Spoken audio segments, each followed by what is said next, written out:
আপনি একটি চিড়িয়াখানায় 10টি সিংহের দেখাশোনার দায়িত্বে আছেন। সেখানে একটি ভেড়াও আছে।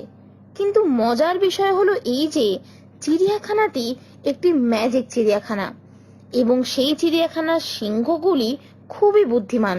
যদি চিড়িয়াখানার যে কোনো একটি সিংহ ভেড়াটিকে খেয়ে নেয় তাহলে সিংহটি নিজেই ভেড়া হয়ে যাবে। একটি ভেড়াকে খেতে একটি সিংহের 10 মিনিট সময় লাগে।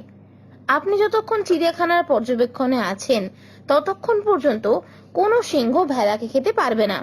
কিন্তু আপনি একদিন আধ ঘন্টা অর্থাৎ 30 মিনিটের জন্য বাইরে গেলেন।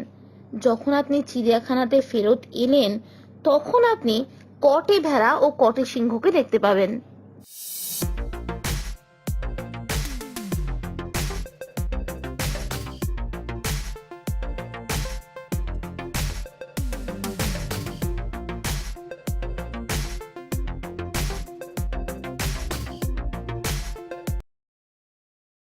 চিড়িয়াখানাতে ফেরত এসে আপনি একটি ভেড়া ও 9টি সিংহকে দেখতে পাবেন।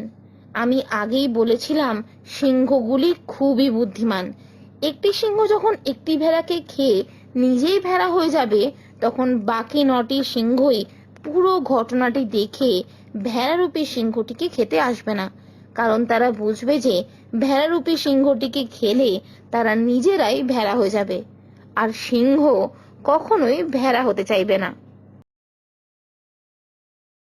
ছবিটিতে কয়েকটি পার্কিং স্লটের ছবি দেওয়া আছে। তার মধ্যে একটি স্লটে গাড়ি রাখা আছে।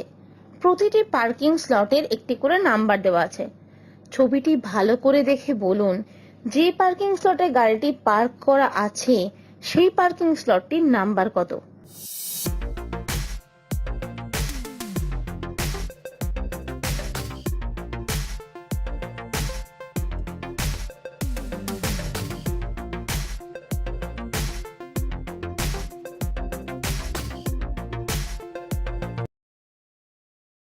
পার্কিং স্লটটির নাম্বার হবে 87। যদি না পেরে থাকেন তাহলে ছবিটি একবার উল্টো করে দেখলেই বুঝতে পারবেন। একবার একটি নির্জন দ্বীপে 5জন বন্ধু মিলে নৌকায় করে বেড়াতে যায়।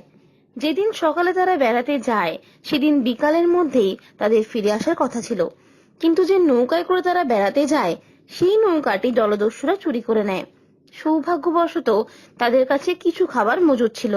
ফোনে টাওয়ার না পাওয়ার জন্য তারা কাউকে নিজেদের এমন অবস্থার কথা জানাতেও পারছিল না। এইভাবে 2 দিন কেটে যায়। তারা অন্য কোনো পর্যটকের আশায় অপেক্ষা করতে থাকে। তৃতীয় দিন সকাল বেলায় এদের 5জনের মধ্যে শান্তনু বলে একটি ছেলেকে কেউ হত্যা করে। হত্যাকারী অবশ্যই বাকি 4জনের মধ্যে একজন। সৌভাগ্যবশত সেদিন দুপুরেই আরেকটি পর্যটকের দল সেখানে আসে এবং তার ফলে পুরো বিষয়টি পুলিশ জানতে পারে। পুলিশ অফিসার সেই দ্বীপে এসে উপস্থিত হন। বাকি 4জন বন্ধুর নাম হলো দীপা, অভিক, সৌরভ এবং অহনা। পুলিশ পরীক্ষা করে জানতে পারে যে শান্তনুর মৃত্যু হয়েছে সকাল 9টা নাগাদ। পুলিশ 4 বন্ধুকে জিজ্ঞাসা করে যে তারা ওই সময় কে কি কাজ করছিল। দীপা জানায় সে ফল খোঁজার জন্য দ্বীপটি ঘুরে দেখছিল। অভিক জানায় আগের দিন রাতে তার ঘুম আসছিল না বলে আগের দিন রাত 10টা থেকে পরের দিন সকাল 9টা অবধি সারাক্ষণই সে তার ফোনে গেম খেলেছে।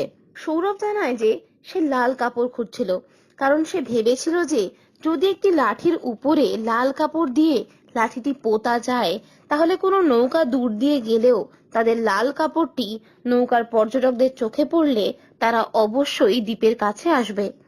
অহনা জানায় রাতে ঘুম হয়নি বলে সকালে সে একটু ঘুমিয়ে পড়েছিল।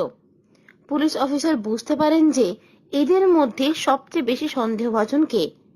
আপনার কি মনে হয় কে খুনটি করেছিল?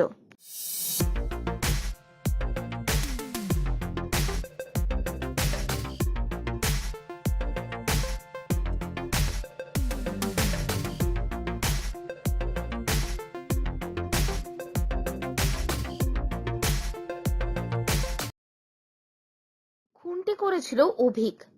অভিক জানায় যে সে সারা রাত ফোনে গেম খেলেছে।